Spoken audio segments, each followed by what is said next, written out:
Baik, sebenarnya Assalamualaikum warahmatullahi wabarakatuh. Ya, sampai jumpa kembali ya di praktikum dasar pemrograman. Hari ini kita masuk di pertemuan yang keempat. Kalau sebelumnya di pertemuan yang ketiga kita sudah mencoba untuk kuis, hari ini kita akan mulai praktikum kembali, yaitu tentang pemilihan satu. Sebelum dimulai, semoga teman-teman di sini selalu dalam keadaan sehat ya, tidak ada yang sakit atau tidak enak badan. Ya, untuk mempersingkat waktu, kita mulai saja langsung ya. Sebelum praktikum, saya akan mencoba menjelaskan sedikit teori tentang pemilihan satu. Untuk intensnya, untuk detailnya, besok kita akan bahas bersama di sesi teori.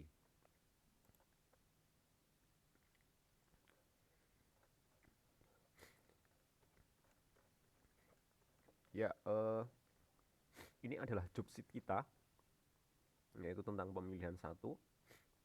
Nah, tujuannya adalah nanti teman-teman diharapkan bisa atau mampu menyelesaikan permasalahan studi kasus menggunakan aturan penulisan program atau sintaks pemilihan satu dan mengimplementasikannya dalam bahasa pemrograman Java, tentunya bahasa yang kita gunakan. Nah, kemudian untuk alat dan bahannya yang digunakan di sini adalah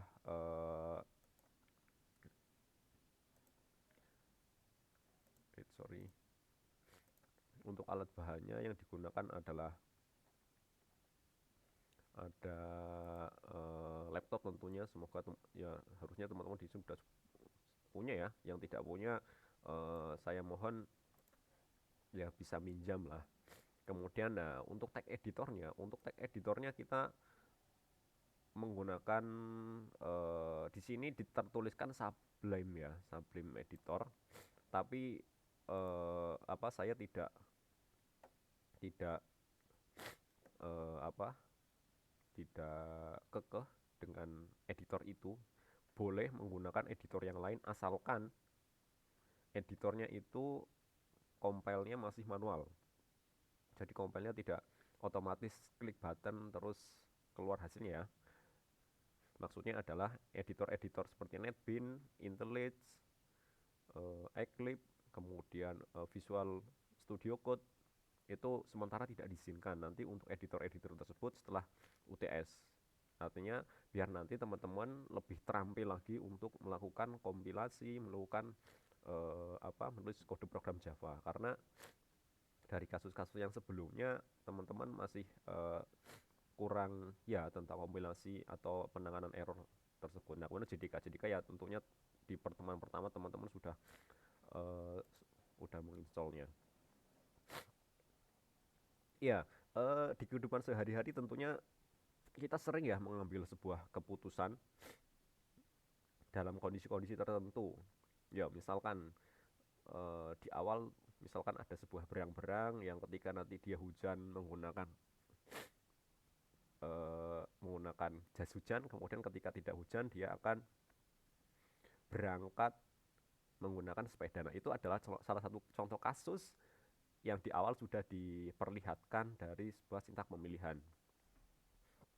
Misalkan lagi ketika kita sedang melakukan daring, tiba-tiba koneksi kita buruk gitu ya. Ya, keputusan apa yang diambil ya? Misalkan kita harus naik genteng gitu ya, naik genteng kemudian nyari sinyal yang bagus.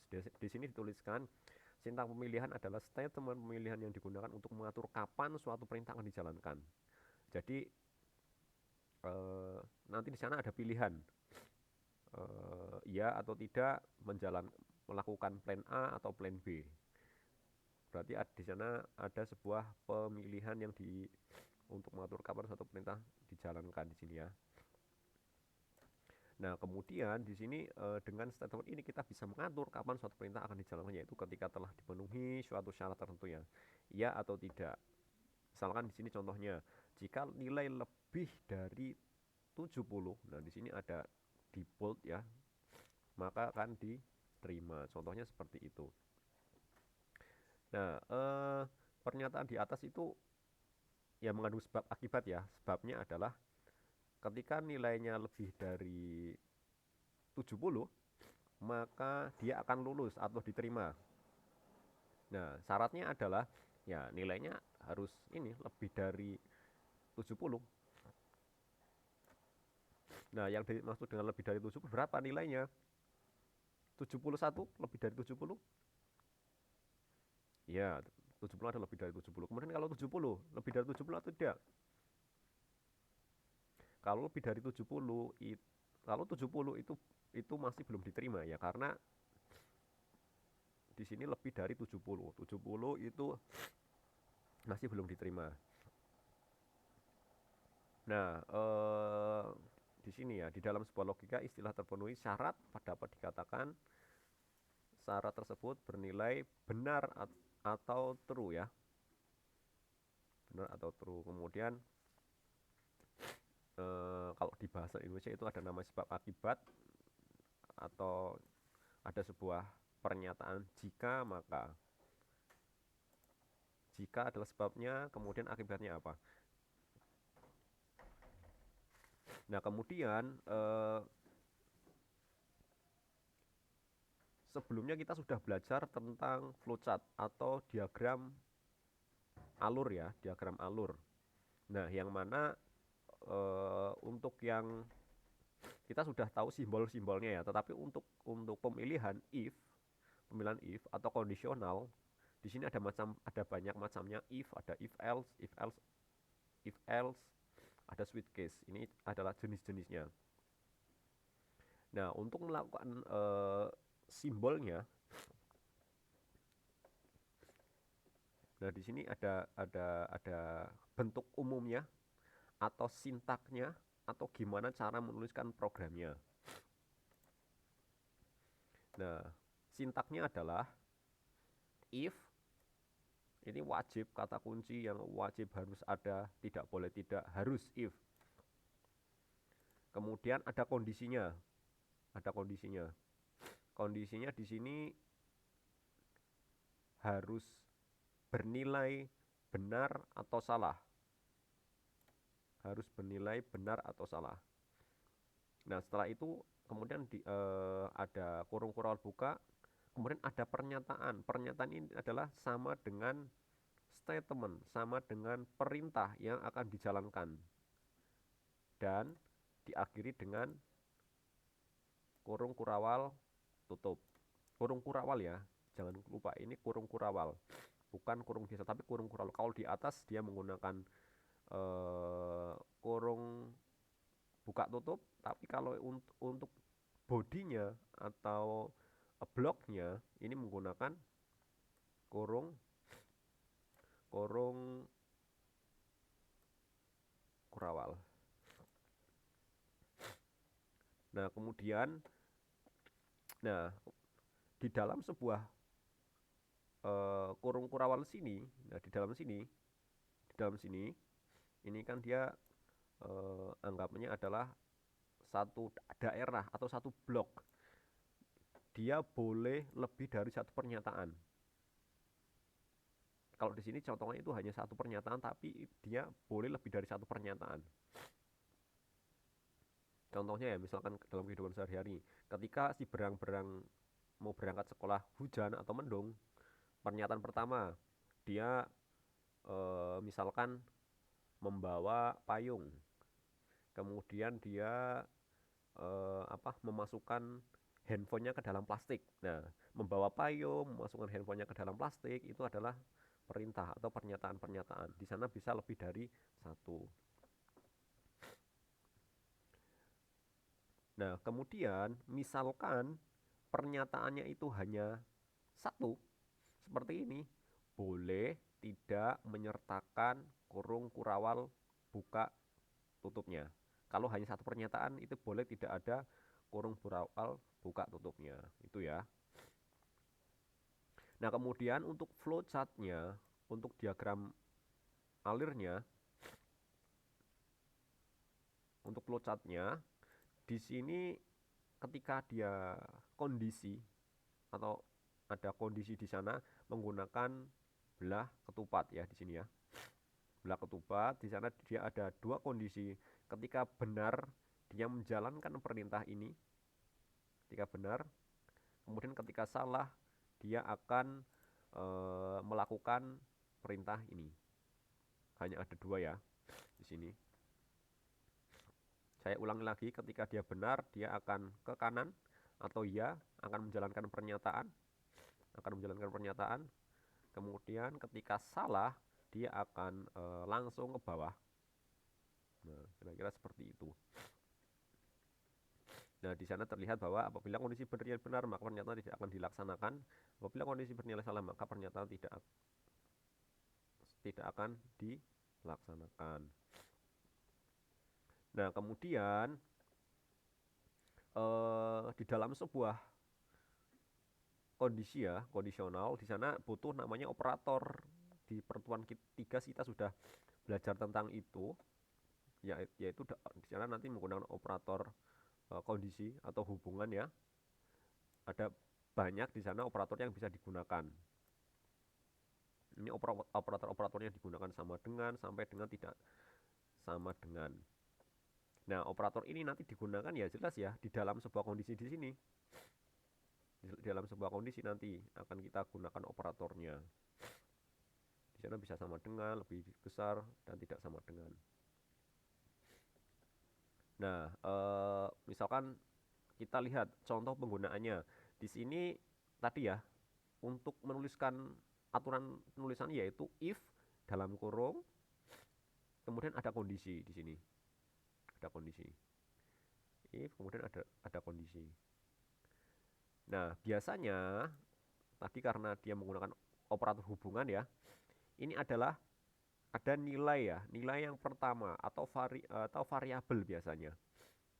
Variabel atau data lah boleh. Di sini nilai yang pertama, kemudian ada nilai yang kedua. Nah, antara nilai 1 dan nilai 2 ini kan dia ada hubungan. Nah, untuk menghubungkan dia dibutuhkan yaitu operator hubungan ini.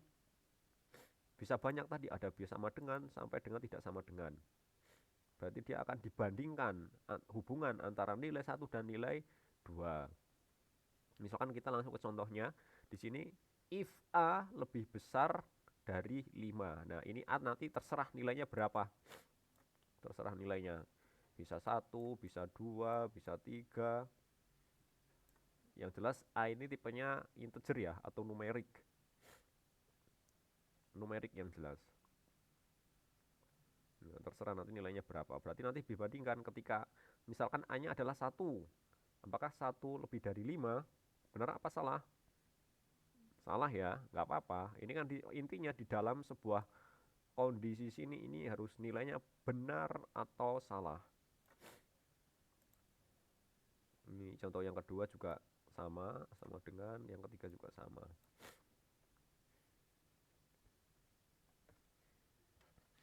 Nah, misalkan kita langsung saja menggunakan sebuah contoh program. Misalkan ada contoh program seperti ini. Ini standar ya. Ini import adalah digunakan untuk karena dia nanti minta input melalui keyboard. Kemudian kelas adalah kelasnya harus sama dengan nama filenya. Kemudian ini di sini ada metode main. Ini adalah metode yang wajib ada sebagai pintu gerbang masuknya ketika melakukan kompilasi agar program kita bisa dijalankan. Nah, kemudian kita buat scanner input, berarti ini nanti akan memanfaatkan keyboard sebagai masukannya. Scanner ada kelasnya, input adalah ini variabelnya. Nah, kemudian kita deklarasikan namanya yaitu integer angka. Tipenya dia integer, variabel angka. Nah, kemudian ini adalah digunakan untuk menampilkan di konsol ya. Di konsol masukkan angka, kemudian setelah dimasukkan nanti dia setelah dimasukkan melalui keyboard nanti dia akan ditangkap dan ditampung ke dalam variabel angka. Nah, ini adalah ininya ya. Nah, ini sintaknya seperti ini ketika kita menggunakan kondisional. Sintaknya seperti ini. Kita terlihat ya, if dalam kurung, jangan lupa angka lebih besar dari 70, tutup kurung, kurawal buka, statement, kemudian ada kurung kurawal tutup. Ketika angka lebih besar dari 70, maka dia akan menampilkan ini. Selamat Anda dinyatakan lulus. Nah, kita lihat di sini kira-kira ada berapa pernyataan ya. Di sana kita lihat ada satu pernyataan ya. Ada satu pernyataan yaitu ketika dia angkanya atau nilai yang diinputkan lebih besar dari 70, maka dia dinyatakan lulus. Nah, ini keterangannya ya. Ketika program di atas dijalankan dan kita masuk angka 80, maka akan keluar tampilan selamat Anda dinyatakan lulus. Kenapa dinyatakan lulus? Ya karena 80 adalah lebih besar dari 70. Nah, misalkan sedangkan jika kita masukkan angka 70 atau kurang dari 70, maka tidak akan terdapat tampilan apapun ya. Karena ketika dia misalkan kita masukkan 60 misalkan, ya dia akan lompat ke bawah. Sedangkan ke bawah tidak ada tampilan apa-apa atau langsung programnya atau langsung keluar. Nah, seperti yang di flowchart ya, ketika dia benar maka dia menjalankan pernyataan, ketika salah dia nothing to do, nggak ngapa-ngapain. Nah, contohnya seperti ini ya. Ketika dimasukkan 70, dia akan menampilkan selamat Anda lulus. Sedangkan ketika dimasukkan angka 50, dia tidak ada tampilan apa-apa atau programnya pasti akan keluar. Ya, jika yang sebelumnya adalah sintak pemilihan if, berarti hanya ada satu kondisi. Kemudian yang selanjutnya di sini ada namanya if else. Berarti ada kemungkinan yang lain atau ada dua kondisi. Ketika ia melakukan apa, ketika tidak melakukan apa. Nah, di sini sintaknya seperti ini ya, sintaknya. Berarti di sana nanti akan ada dua pernyataan. Pernyataan pertama itu digunakan untuk ketika kondisinya terpenuhi, sedangkan untuk pernyataan kedua ketika kondisinya tidak terpenuhi. Nah, di sini ada ketambahan ini ya, ada ketambahan else. Else kan artinya yang lain juga. Ada ketambahan else di sini. Sintaknya sama ya. If kemudian buka kurung, kondisinya apa, tutup kurung, kurung kurawal buka, kemudian pernyataan apa, kurung kurawal tutup, kemudian ditambahkan else. Else saja, tidak ada apa-apa setelahnya, tapi else kemudian kurung kurawal buka, pernyataannya apa, dan kurung kurawal tutup. Nah, sintaknya hampir mirip ya, sintaknya hampir mirip dengan yang sebelumnya, tetapi di sini perbedaannya adalah terdapat penambahan ini, ada penambahan pernyataan atau perintah atau statement yang harus dilakukan oleh program. Nah, oke, kita langsung saja contohnya.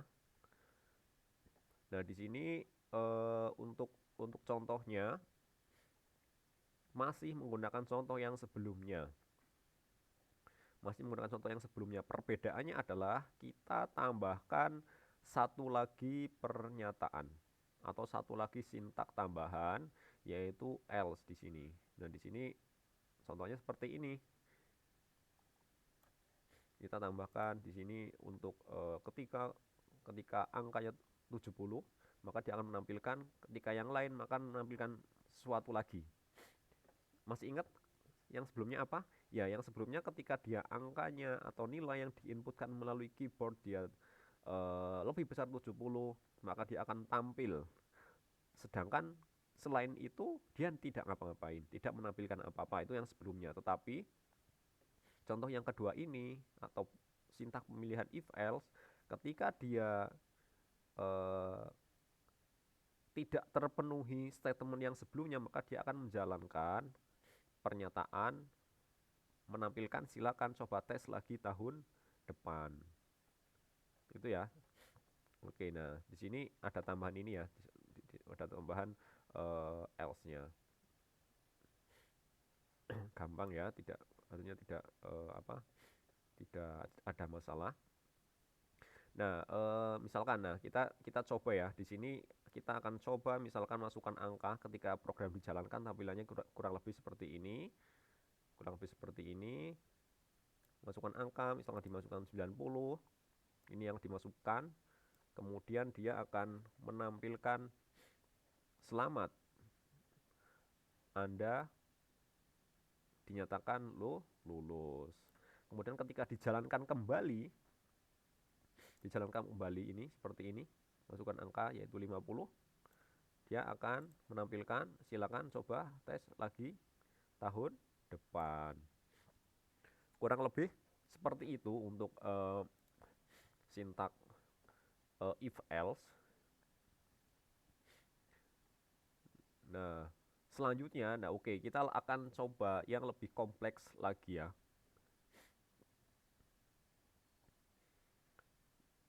Nah, di sini ada namanya if, also if, else. Ini banyak lagi pernyataan. Kalau yang pertama itu hanya satu pernyataan yang dijalankan, kondisinya ketika kondisi terpenuhi bahkan menjalankan. Ketika yang kedua, ketika kondisinya tidak terpenuhi, dia juga akan menjalankan sesuatu. Nah, untuk yang ketiga di sini, nah tentunya nanti akan banyak sekali kondisi ya. Ini orang-orang yang filosofinya adalah ini adalah orang-orang yang pinter ya, yang pandai, yang visioner, yang bisa melihat ke depan, menggunakan planning ya. Artinya jiwa kepemimpinannya sangat tampak gitu ya. Ketika kondisinya A dia ngapain, ketika kondisinya B dia ngapain, ketika kondisinya C dia ngapain. Nah, kurang lebih seperti itu. Itu filosofinya, artinya ya kita bisa belajar juga ya dari sini. Nah, sintaknya seperti ini, sintaknya. Nah, ini sintaknya panjang ya, panjang. Panjang sintaknya. Yang pertama, if ini sama dengan yang pertama dan kedua, if. Nah, mulai dari sini yang beda. Mulai dari sini yang berbeda. Di sini ketambahan else if. Ketambahan else if. Nah, else if ini kalau yang sebelumnya menggunakan if saja, kalau yang kondisi yang selanjutnya itu ketambahan else if. Else if. Kemudian pernyataannya sama. Berarti secara sintak ketambahan else if. Nah, terus ini sampai kapan kondisi ini? Ini kondisinya terserah. Sesuai dengan kebutuhan. Misalkan ada kondisinya ada 10, 20, 100, nggak masalah. Artinya di sini kondisinya tidak mentok di 3 ya, tapi di sini bisa banyak di sini artinya sesuai dengan kebutuhan. Nggak masalah ini berapapun. Di sini terlihat else if sampai kondisi ke X atau kondisi ke N. Di sini berarti kondisinya ya sesuai kebutuhan, tidak terbatas. Nah, terakhir di sini tetap ada else atau kondisi yang lain. Ketika kondisi 1, 2, 3 sampai dengan N tidak terpenuhi, maka dia akan menjalankan pernyataan yang terakhir atau else-nya. Dan kita lihat sintaknya kira-kira seperti ini ya, flowchart-nya ya. Jangan pusing flowchart-nya. Nah, di sini kita lihat ya, ketika kondisi 1 terpenuhi maka dia akan menjalankan ini ya, pernyataan 1. Nah, sedangkan ketika kondisinya tidak terpenuhi, maka dia akan ngecek kondisi yang lain. Ketika tidak terpenuhi, akan mengecek kondisi yang lain. Dan seterusnya, sampai dengan selesai.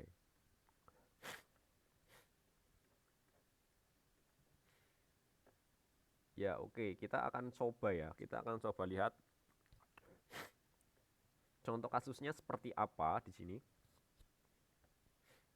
Oke, nah, misalkan di sini ada sebuah contoh ya, ada sebuah contoh pembayaran itu, belanja, belanja. Kita buat di sana sebuah variabel bayar tipenya numerik yaitu integer. Kemudian dia standar, kita di sana disuruh meminta inputan masukkan total belanja. Nah, ketika bayarnya itu lebih besar sama dengan ini 2 juta ya. Ini 2 juta. 2 juta. Kemudian dia akan mendapatkan hadiah kompor gas. Nah, kemudian ketika dia 1 juta akan mendapatkan teflon. Kemudian ketika dia 500 akan mendapatkan piring cantik.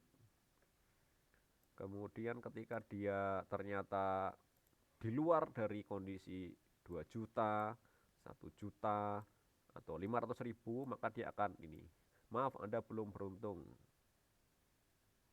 Karena belanjanya terlalu sedikit misalkan. Nah, itu yang if, else.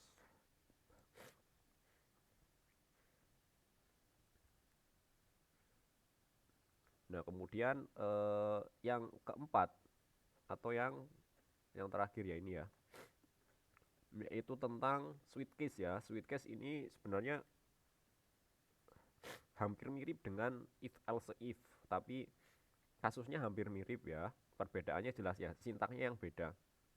Ini sebenarnya hampir mirip dengan yang ketiga tadi, if else. Hampir mirip sebenarnya. Artinya ketika nanti kasusnya apa?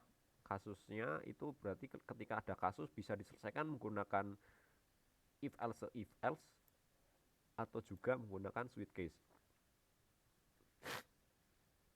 Nah, di sini sama ya, di sintak di sini digunakan untuk menjelaskan kondisi yang dengan kemungkinan yang terlalu banyak. If else juga sama, dia kondisinya banyak. Nah, tapi nanti ini apa? Aturan penulisan programnya yang beda, sintaknya yang beda. Kita lihat ya. Oke, nah di sini ini sintaknya ya sangat beda ya singkatnya dengan apa? Sangat dengan if else if, tapi ada persamaan di sini ya.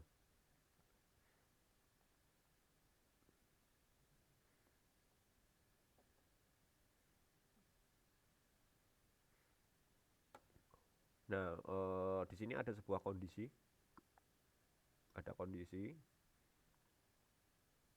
kemudian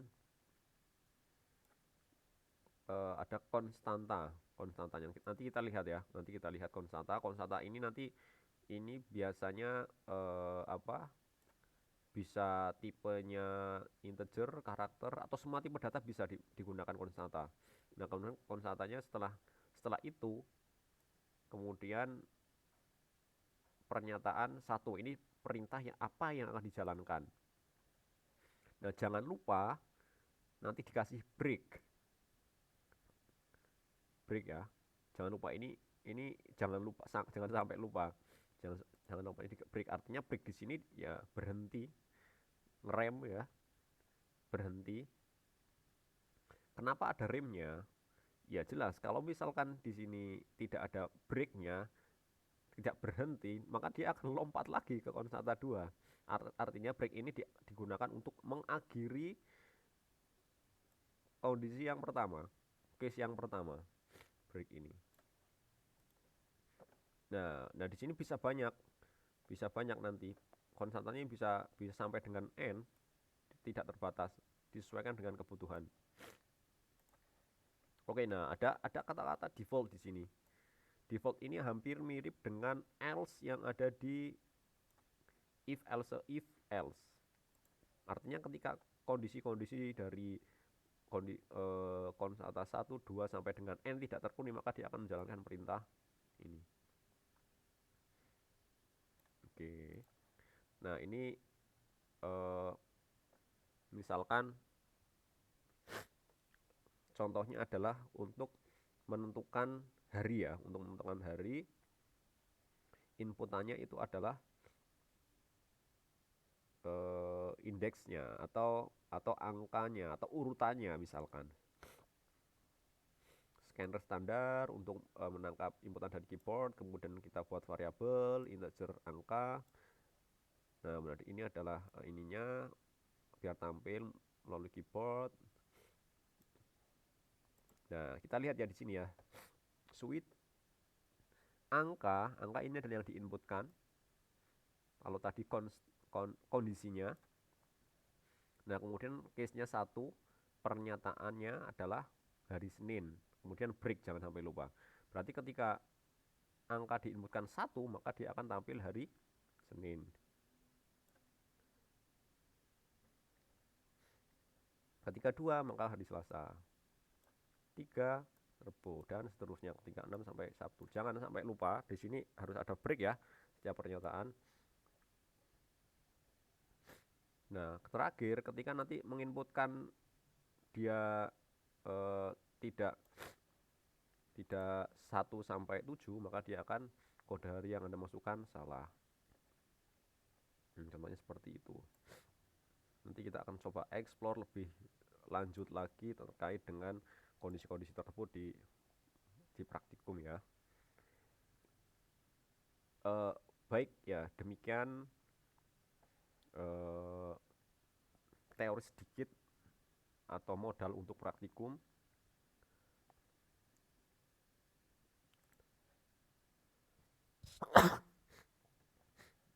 Semoga bermanfaat.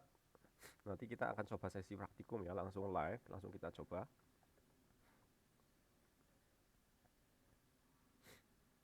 Saya akhiri, wassalamualaikum warahmatullahi wabarakatuh.